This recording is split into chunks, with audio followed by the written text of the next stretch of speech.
अस्सलाम वालेकुम class. I hope कि आप सब ठीक होंगे। आज के लेक्चर में we are going to study some kind of numericals. Theory जितनी भी थी वो हम कर चुके हैं। Last topic that we done was a significant figure and rounding of the data. Significant figure में हमने क्या पढ़ा था कि सिग्निफिकेंट फिगर्स को हमने with respect two zeros study किया था कि all non zeros will be a significant. If zeros lies between a two significant figures, they will be considered as a significant. ठीक है. After decimal, zeros are significant.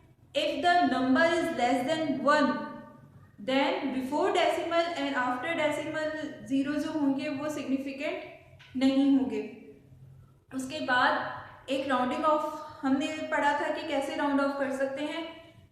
तो बेटा rounding off में आपको calculation भी मिल सकती है कि इनको प्लस करें माइनस करें, और क्वेश्चन में हो सकता है कि आपको बताया जाए कि इतने डिज़ायर्ड सिग्निफिकेंट हमें चाहिए, 2 सिग्निफिकेंट तक रिड्यूस करें नंबर को या 3 सिग्निफिकेंट को. क्वेश्चन पढ़ लीजिएगा. अगर सिर्फ सिंपली राउंड ऑफ लिखा हुआ है तो पॉइंट के बाद हमने एटलीस्ट एक डिजिट ज़रूर रखने हैं. राउंड ऑफ में हमने क्या देखा था कि बेटा जो भी फॉर एग्जाम्पल 4.6 था, जो भी नंबर था ग्रेटर देन 5, तो हमने सिंपली इसको राउंड ऑफ कर लिया था. 4.6 जो होगा वो क्या हो जाएगा, 5 हो जाएगा. 4.7 5 हो जाएगा. 5.6 बिकम 6. ठीक है. अगर नंबर लेस देन 5 है तो फिर उसको वैसे ही रहने दिया, जस्ट सिंपली 5 को रिमूव कर दिया. मतलब अगर 4.3 है, 3 इज लेस देन 5, तो we simply write 4. If there is a value which is 7.2, 7.2 में 2 क्या है, लेस देन 5 है, तो उसको 7 ही लिखेंगे. अगर 7.6 है तो फिर वो चीज़ 8 हो जाएगी. फिर आगे हमने स्टडी किया कि अगर एग्जैक्ट 5 है तो क्या होगा. एग्जैक्ट 5 में एक चीज़ बेटा इवन और ओड आ जाती है.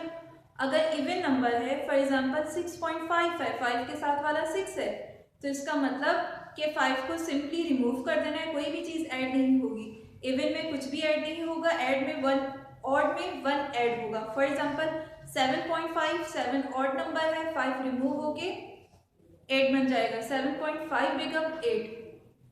और आज के लेक्चर में हम न्यूमेरिकल करेंगे जिसमें बेटा हम एम्पेरिकल फार्मूला और मॉलिक्यूलर फार्मूला को फाइंड आउट करेंगे. ठीक है.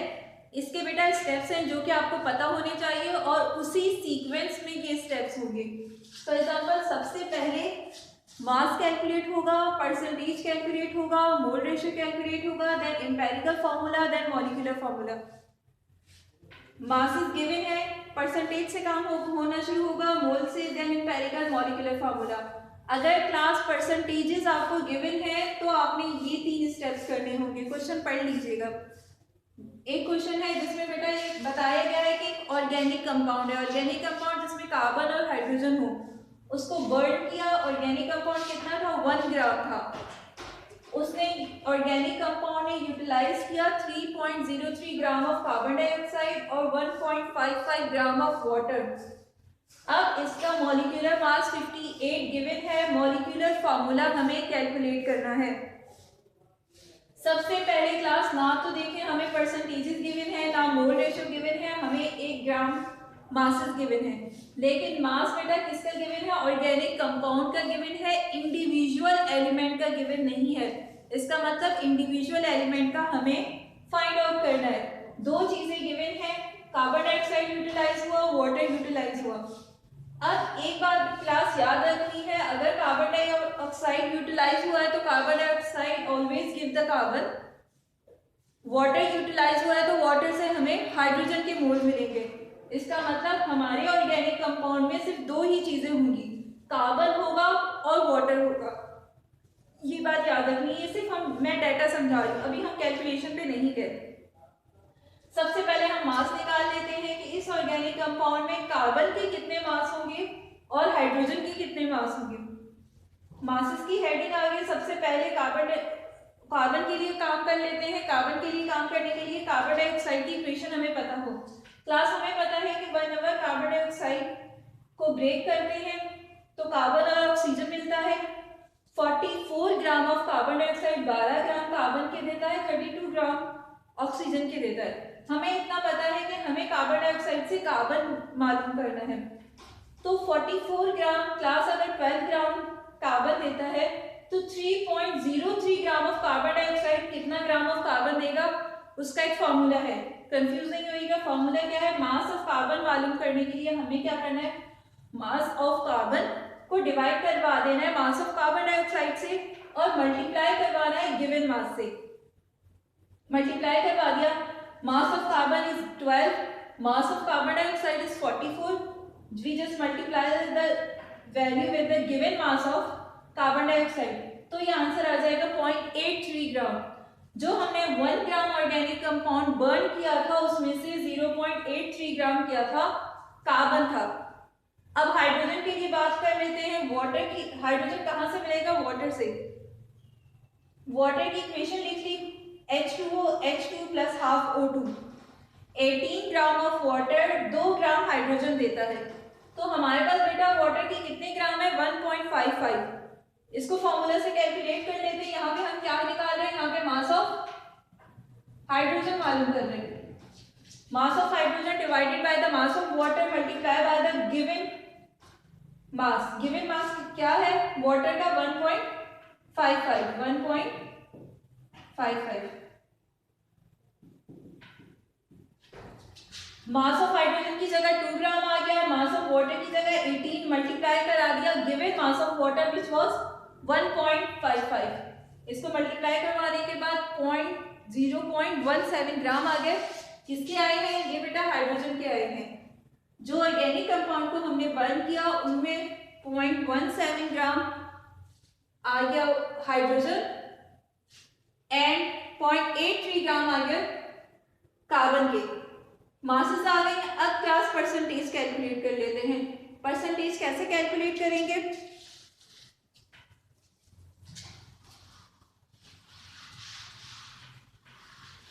परसेंटेज सबसे पहले क्लास इंडिविजुअल परसेंटेज मालूम करेंगे, कार्बन का परसेंटेज एंड हाइड्रोजन का। परसेंटेज की हेडिंग आएगी, सेकेंड स्टेप पे हम आ गए। परसेंटेज के लिए क्या होता है, गिवन मास, सबसे पहले कार्बन का निकाल लेते हैं percentage, carbon given mass multiply by divided by total mass multiply by 100। जिससे आप नॉर्मली अपने मास कैलकुलेट करते हो, obtain mass divided by total mass multiply by 100। Given mass जो क्लास है, जो हमारा ऑब्टेन मास है वो है 0.83 ग्राम आ गया, 0.83। टोटल जो हमें ऑर्गेनिक कंपाउंड को हमने बर्न किया वॉज 1 ग्राम मल्टीप्लाई बाय 100, तो ये हो जाती है 83% कार्बन था हमारे कंपाउंड में। इसी तरह कार्बन के बाद हाइड्रोजन की परसेंटेज निकाल लेंगे, same given mass divided by total, given mass divided by total mass है मल्टीप्लाई बाय 100। गिवन मास जो या ऑब्टेन मास जो है हमारा हाइड्रोजन के कितना है 0.17, डिवाइड कर दिया, टोटल दोनों का सेम होगा, ऑर्गेनिक कंपाउंड मल्टीप्लाई बाय 100, तो ये इक्वल हो जाएगा 17% था हाइड्रोजन का। ऑर्गेनिक कंपाउंड जिसको हमने बर्न किया उसमें 83% कार्बन आया, 17% हाइड्रोजन आया, परसेंटेज हो गया। Then comes to the mole ratio. अब मोल रेशो कैलकुलेट करना है।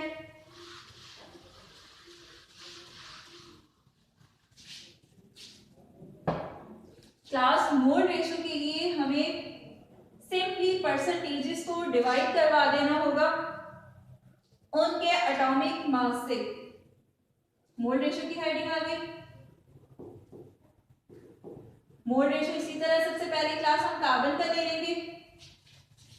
हमारे कंपाउंड में क्लास अगर देखा जाए आप 83% कार्बन है, 17% हाइड्रोजन है। अगर इन दोनों परसेंटेजेस को हम ऐड कर लेते हैं, तो क्या हो जाएगा 100 हो जाएगा। तो इसका मतलब ऑर्गेनिक कंपाउंड में हाइड्रोजन और कार्बन है, इसके अलावा और कुछ नहीं है। मोल रेशो के लिए सबसे पहले मोल रेशो कार्बन का फाइंड आउट करेंगे। क्या लिखेंगे, percentage of carbon divided by the molecular mass of carbon. Percentage of carbon is 83, molecular mass is 12। इसी तरह हाइड्रोजन का mole ratio, percentage of hydrogen divided by the molecular mass of hydrogen. Percentage hydrogen का 17 है, molecular mass 1 है, तो ये 17 हो जाएगा। इसको डिवाइड कर लेते हैं। 6.91 ये आ गया मोल रेशो। मोल रेशो के बाद क्लास इंपेरिकल फॉर्मूला कैलकुलेट करेंगे। इंपेरिकल फॉर्मूला के लिए क्लास क्या करेंगे बेटा, जो स्मॉलेस्ट वैल्यू होगी, स्मॉलेस्ट वैल्यू इन दोनों में से, उसको डिवाइड करवा देंगे इन्हीं से। कर लेते हैं और देख लेते हैं कैसे होगा empirical formula. Fourth step is empirical formula. सबसे पहले कार्बन देख लेते हैं। इन दोनों वैल्यू में से स्मॉलेस्ट 6.91, तो 6.91 को डिवाइड करवाएंगे 6.91 से। हाइड्रोजन के लिए क्या करेंगे, हाइड्रोजन के लिए 17 वैल्यू है और डिवाइड करवा देंगे दोनों में से जो स्मॉलेस्ट है। 6.91 स्मॉलेस्ट है, इसका 1 आंसर हो जाएगा और इसका आंसर बिकम 2.5। ये आ गया empirical formula. Empirical formula class क्या बताता है, सिंपलेस्ट रेशियो ऑफ एलिमेंट। तो हमारे कंपाउंड में कार्बन की क्वांटिटी 1 होगी, हाइड्रोजन की 2.5 होगी। तो अब हमें नियरेस्ट होल नंबर चाहिए। तो नियरेस्ट होल नंबर क्या होगा, 2.5 को अगर 1 से मल्टीप्लाई करेंगे तो 2.5 ही रहेगा। हमें होल चाहिए, हमें पॉइंट में नंबर नहीं चाहिए। तो वो 2 से मल्टीप्लाई करके देख लेते हैं। 2.5 मल्टीप्लाई बाय 2 क्या हो जाएगा, 5। पॉइंट को होल नंबर में चेंज करने के लिए हम दोनों वैल्यूज को मल्टीप्लाई करवा देंगे 2 से। We will write multiply both values by 2। Carbon का 1 है, मल्टीप्लाई हो जाएगा 2 से, कॉमा हाइड्रोजन का 2.5 है, वो भी मल्टीप्लाई हो जाएगा 2 से। तो कार्बन बेटा कितना हो जाएगा, carbon become 2 and hydrogen become 5। अब इससे पता चला empirical formula of the compound is, empirical formula जो हमारे कंपाउंड का है वो है C2H5। Empirical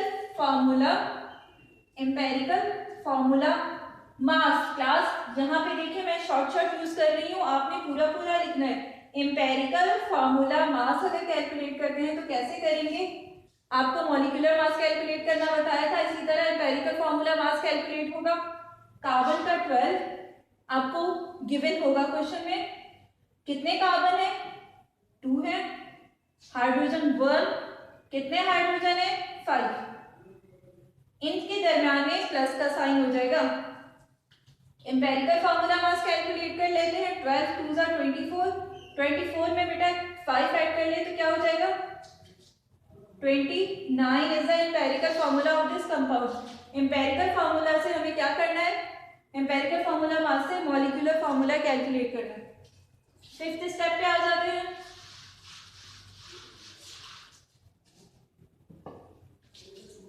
fifth is molecular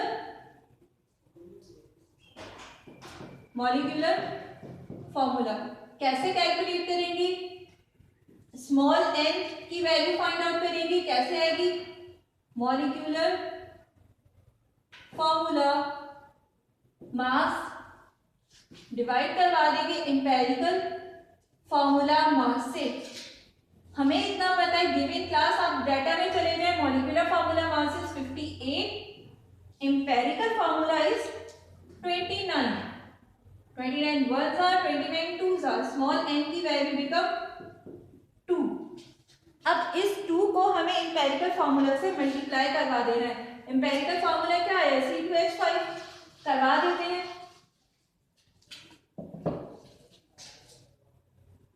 empirical formula था C2H5, स्मॉल n की वैल्यू मल्टीप्लाई करवा देते हैं 2, तो ये हो जाएगा C10, 2 2s are 4, C4 और 5 2s are 10। This is the molecular formula. Molecular formula of the compound is C4H10। Class आपको इसी तरीके से न्यूमेरिकल फाइंड आउट करने के लिए क्वेश्चन आ सकता है, ठीक है। अब हमने बेटा स्टार्ट से ही इस न्यूमेरिकल को किया है। अब आगे देखेंगे कि 5 ईयर में या हमारे पास बुक में कैसा क्वेश्चन है, परसेंटेजेस से कैलकुलेट करना है या मोल से कैलकुलेट करना है। आज के लिए क्लास इतना ही काफ़ी था। और एक और बात याद करनी है, जैसे कि हमारा कोर्स जो है कंडेंस हो गया, तो जो भी हम पढ़ रहे हैं या जो भी कोर्स में सब ही इम्पोर्टेंट है। कैसे हमने कैलकुलेट किया, क्लास मासेस थे, मासेस में हमने क्या किया, मास ऑफ कार्बन ऊपर रखा, मास ऑफ कार्बन डाइऑक्साइड नीचे, मल्टीप्लाई करवा दिया गिवन मास से, मास इस तरह आ गया, हाइड्रोजन का भी इसी तरह मास आ गया। परसेंटेज के लिए गिवन या ऑब्टेन परसेंटेज को डिवाइड करवा दिया टोटल से, टोटल किसका लिया था, ऑर्गेनिक कंपाउंड का, मल्टीप्लाई करवा दिया 100 से, परसेंटेज आ गया। एक बार चेक कर लिया दोनों परसेंटेज को 100 बन रहा है, 100 ही बना था, तो इससे हमें पता चला कि मॉलिक्यूल जो ऑर्गेनिक कंपाउंड है उसमें सिर्फ कार्बन है और हाइड्रोजन है। मोल रेशियो को फाइंड आउट किया, परसेंटेज को डिवाइड करवा दिया मॉलिक्यूलर मास से, परसेंटेज ऑफ कार्बन को डिवाइड किया मॉलिक्यूलर मास ऑफ कार्बन से, परसेंटेज ऑफ हाइड्रोजन को डिवाइड किया मॉलिक्यूलर मास ऑफ हाइड्रोजन से, मोल्स आ गए। एम्पेरिकल फॉर्मूला कैसे कैलकुलेट किया, मोल में बेटा जो स्मॉलेस्ट वैल्यू थी उसको दोनों की वैल्यू से डिवाइड करवा दिया, एम्पेरिकल फॉर्मूला आया। एम्पेरिकल फॉर्मूला अनफॉर्चुनेटली क्लास हमारा पॉइंट्स में था, इसीलिए हमने नियरेस्ट नंबर से मल्टीप्लाई करवा के होल लिया। अगर हमारा पॉइंट्स में आंसर नहीं है तो वही एम्पेरिकल फार्मूला होगा। एम्पेरिकल फार्मूला के बाद एम्पेरिकल फार्मूला का मास कैलकुलेट करते हैं, जिसका मॉलिक्यूलर मास कैलकुलेट करते हैं। उसके बाद मॉलिक्यूलर फार्मूला में आ गए, एक फार्मूला होता है जिसमें n की वैल्यू मालूम करते हैं, मॉलिक्यूलर फार्मूला मास को डिवाइड करवा देते हैं एम्पेरिकल फार्मूला मास से। मॉलिक्यूलर फार्मूला मास आपको हमेशा गिवन होगा, गिवन था, एम्पेरिकल फार्मूला हमने कैलकुलेट किया, दोनों को डिवाइड करवा दिया, n की वैल्यू आ गई, n की वैल्यू को क्लास एम्पेरिकल फार्मूला से मल्टीप्लाई करवा दिया तो हमें एग्जैक्ट अपना मॉलिक्यूलर फार्मूला आ गया। आज के लिए इतना ही काफ़ी था।